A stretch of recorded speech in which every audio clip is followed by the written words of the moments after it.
नाही, वक्फ संशोधन बिलच्या विरोधात संपूर्ण देशामध्ये आज आंदोलन सुरू आहे. दिल्लीमध्ये जंतर मंतरमध्ये सुरू आहे, महाराष्ट्रामध्ये 36 जिल्ह्यामध्ये सुरू आहे. त्यातलाच एक पार्ट म्हणून पुण्यामध्ये पण सुद्धा आमची संघटना आणि अनेक सामाजिक संघटना, राजकीय पक्ष असेल, धर्मनिरपेक्ष पक्ष असेल, त्या संघटनाच्या सर्वांच्या माध्यमातून वक्फ संशोधन बिलाचा आम्ही विरोध करतो. 44पेक्षा जास्त त्याच्यामध्ये त्यांनी काही सूचना दिलेल्या आहे. मान्य नाही, कारण देशामध्ये 2014 नंतर या देशामध्ये नरेंद्र मोदी सरकार आल्यानंतर मुस्लिमावर सतत अन्याय करणारे प्रस्ताव आणलेले आहेत त्यांनी.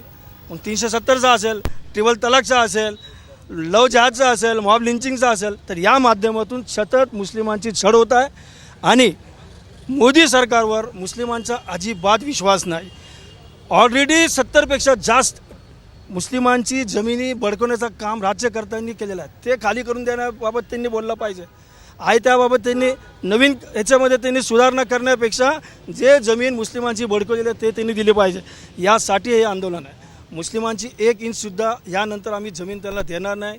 पाहिजे ते आम्ही करू, मात्र जमिनीवर जर त्यांचा डोळा असेल तर आम्ही ते कदापि आम्ही मुस्लिम समाज सहन करणार नाही.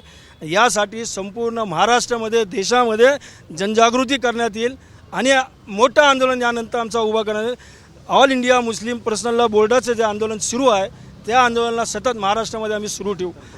याच्यासाठी आजचा हा आंदोलन इथं आयोजित केलेलं आहे. जिल्हाधिकाऱ्यांना काय पत्र दिलं? आज जिल्हा अधिकारी यांना सर्व समाज बांधवांच्या वतीने आता आम्ही एक पत्र देणार आहोत आणि त्यांच्या माध्यमातून माननीय राष्ट्रपती साहेबांपर्यंत हा आमचा निवेदन त्यांनी द्यावा, हा त्यांना आम्ही विनंती करणार आहोत. मी अंजुम इनामदार, अध्यक्ष मूल निवासी मुस्लिम मंच. एबीपी माझा, उघडा डोळे बघा नीट.